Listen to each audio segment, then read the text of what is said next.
Hello दोस्तों, आपका स्वागत है एक बार फिर से आपके अपने चैनल विनय सर स्टडी यूपी बोर्ड में। तो दोस्तों, आज का हमारा टॉपिक है क्लास 12 बायोलॉजी के महत्वपूर्ण टिप्पणी पार्ट 1। तो दोस्तों, आज के वीडियो में हमने पार्ट 1 का वीडियो लाया है, इसके बाद पार्ट 2 का वीडियो लाएंगे और इन दो वीडियो में आपको क्लास 12 बायोलॉजी के सभी महत्वपूर्ण टिप्पणी को सॉल्व करा देंगे। तो आइए वीडियो को स्टार्ट करते हैं बिना किसी देरी के। आप वीडियो को लास्ट देखिएगा ताकि आपको बोर्ड एग्जाम में कोई दिक्कत ना हो। आज का जो हमारा टिप्पणी है सभी बोर्ड एग्जाम के लिए बहुत ही इंपॉर्टेंट है। तो आइए वीडियो को स्टार्ट करते हैं। देखिए, पहला टिप्पणी हमारा क्या है, अनिषेक फलन। देखिए, अनिषेक फलन क्या होता है, आइए देखते हैं अनिषेक फलन क्या होता है। देखिए, ऐसे फल जिनका निर्माण बिना निषेचन के ही उनका जिनका निर्माण अंडाशय से होता है। ऐसे फल जिनका निर्माण जिनमें निषेचन की प्रक्रिया हो ही ना, यानी कि ऐसे फल जिनमें निषेचन की प्रक्रिया ना हो, जिनमें निषेचन ना हो, तो ऐसे फल जिनका निर्माण बिना निषेचन के अंडाशय से होता है उसे अनिषेक फलन कहते हैं तथा ऐसे फल अनिषेक फल कहलाते हैं, जैसे अंगूर, तरबूज, संतरा आदि। इसके कहने का मतलब है कि ऐसे फल जिनका निर्माण अंडाशय से तो होता है लेकिन निषेचन की प्रक्रिया नहीं होती उसे अनिषेक फल कहते हैं। देखिए, यहाँ पे लिखा है अनिषेक मतलब अनिषेक मतलब बिना निषेचन के, तो यही है कि बिना निषेचन के फल का निर्माण अंडाशय से होना अनिषेक फलन कहलाता है। तो ये हमें लिखना है कि ऐसे फल जिनका निर्माण बिना निषेचन के अंडाशय से होता है उसे अनिषेक फलन कहते हैं तथा ऐसे फल को अनिषेक फल कहते हैं, जैसे अंगूर, तरबूज और क्या संतरा आदि। तो ये हमारा है अनिषेक फलन। आइए देखते हैं अगला टॉपिक। तो देखिए, अगला क्या हमारा है, बहुभ्रूणता। तो देखते हैं बहुभ्रूणता क्या है। तो देखिए, बहुभ्रूणता क्या है। देखिए, जब किसी एक बीजांड या बीज में से एक से अधिक भ्रूण उत्पन्न होते हैं तो इसे बहुभ्रूणता कहते हैं। देखिए, कोई बीज है उसमें से एक से अधिक पौधा फूट के निकल रहा है तो यही क्या कहलाता है, बहुभ्रूणता कहलाता है, जिसमें एक से अधिक भ्रूण निकले, मतलब एक से अधिक पौधे जिसमें अंकुर निकले, वही होता है बहुभ्रूणता। तो जब किसी बीजांड या बीज में से एक से अधिक भ्रूण उत्पन्न होता है तो इसे बहुभ्रूणता कहते हैं। यह घटना सबसे अधिक अनावृत बीजी पौधों में होती है। यह जो घटना होती है सबसे अधिक अनावृत बीजी पौधों में ही होती है। तो ये हमारा होता है बहुभ्रूणता, जिसमें एक बीज में एक से अधिक अंकुर फूटते हैं या भ्रूण उत्पन्न होते हैं, वही होता है बहुभ्रूणता। तो ये होता है ज्यादा अनावृत बीजी पौधों में। तो आपने बहुभ्रूणता को समझ लिया होगा। आइए देखते हैं अब अगला टॉपिक। तो देखिए, अगला क्या है, सहप्रभाविता। तो देखते हैं सहप्रभाविता क्या होता है। देखिए, सहप्रभाविता क्या होता है, जब किसी कारक या जीन की जोड़ी में से कोई भी पूर्ण रूप से प्रभावी या अप्रभावी नहीं होता या मिश्रित प्रभाव डालता है, इसे सहप्रभाविता कहते हैं। देखिए, हमारे जो दो पौधे होते हैं, एक या तो प्रभावी होता है या अप्रभावी होता है। जो लक्षण हमें दिखाई देते हैं वह प्रभावी लक्षण होता है, जो लक्षण छिप जाते हैं वह अप्रभावी लक्षण होता है। लेकिन ऐसे जीन या ऐसे कारक जिनके जोड़ी में से, जो जोड़ी हमारा प्रभावी या अप्रभावी है, इन दोनों में से कोई भी लक्षण पूर्ण रूप से न दिखाई दें, अर्थात थोड़ा प्रभावी और थोड़ा अप्रभावी दोनों का मिश्रण प्रदर्शित हो, उसे क्या कहते हैं, सहप्रभाविता कहते हैं। देखिए, जब किसी कारक या जीन की जोड़ी में से कोई भी पूर्ण रूप से प्रभावी या प्रभावी नहीं होता है या मिश्रित प्रभाव डालता है तो इसे सहप्रभाविता कहते हैं। तो ये हमारा होता है सहप्रभाविता। अब ये देखते हैं अगला टॉपिक। देखिए, अगला हमारा क्या है, अपूर्ण प्रभाविता।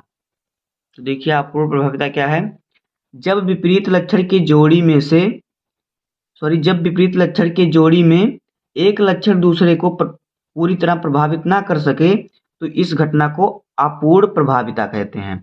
मतलब कि पूरी तरह प्रभावित नहीं होता तो उसे मतलब प्रभाविता में थोड़ा कमी रह जाती है। जैसे कि देखिए, क्या कह रहा है, जब विपरीत लक्षण की जोड़ी में से एक लक्षण दूसरे को पूरी तरह प्रभावी ना कर पा सके। देखिए, हमारे दो लक्षण होते हैं, प्रभावी या अप्रभावी। तो देखिए, ना पूरा प्रभावी, या तो प्रभावी हो रहा तो पूरा प्रभावी ना हो, और या अप्रभावी हो रहा तो वो भी पूरा अप्रभावी ना हो। मतलब थोड़ा अधूरा रह जाए, इसी घटना को कहते हैं अपूर्ण प्रभाविता। जैसे कि जब विपरीत लक्षण की जोड़ी में से एक लक्षण दूसरे को पूरी तरह प्रभावी ना कर सके, तो इस घटना को कहते हैं अपूर्ण प्रभाविता। ये होता है हमारा अपूर्ण प्रभाविता। तो ये देखते हैं हम अगला टॉपिक।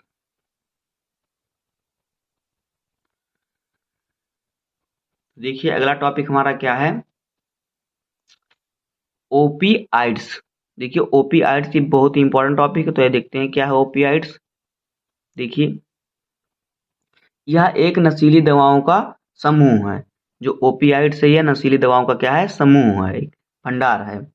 यह एक नशीली दवाओं का समूह है। इसके अंतर्गत अफीम, हेरोइन, मॉर्फिन, कोडीन आदि नशीली औषधियां शामिल हैं, जिसे ड्रग्स आप ये सब कह सकते हैं।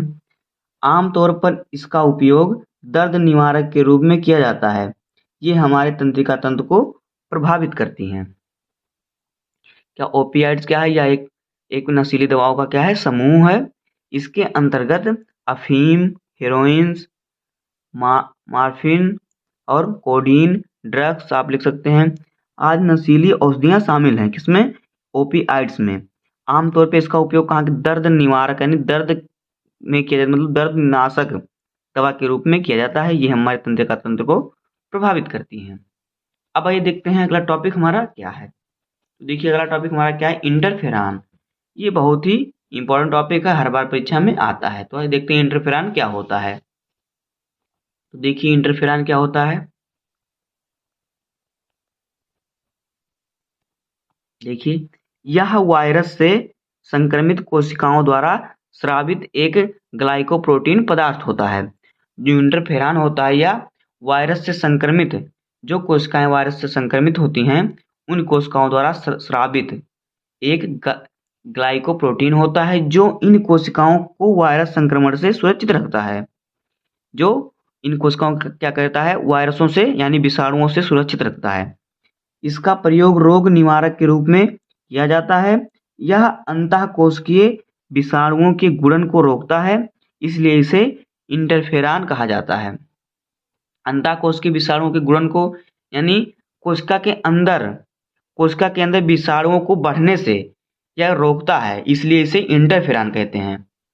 मतलब अंदर ही इसे कोशिका के अंदर ही विषाणुओं को ये खत्म करता है, यानी कि उसे लड़ता है, मारता है, यही है इसका कहने का मतलब। तो देखिए यह वायरस जो है संक्रमित कोशिकाओं द्वारा स्रावित होता है, यानी जो कोशिकाएं संक्रमित हैं उनसे यह निकलता है, स्रोत है उनका, उसी से बाहर आता है या उन्हीं से पैदा होता है, उत्पन्न होता है, जो इन कोशिकाओं को वायरस संक्रमण से सुरक्षित करता है।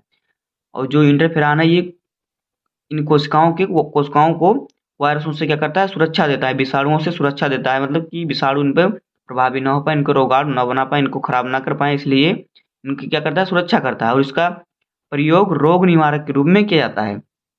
जो इंटरफेरॉन है या रोग निवारक के रूप में इसका प्रयोग होता है। यह अंडाकोश के विषाणु के गुणन को रोकता है, इसलिए इसे इंटरफेरॉन कहते हैं। देखिए यही हमारा है दोस्तों आज की वीडियो में, बस इतना ही।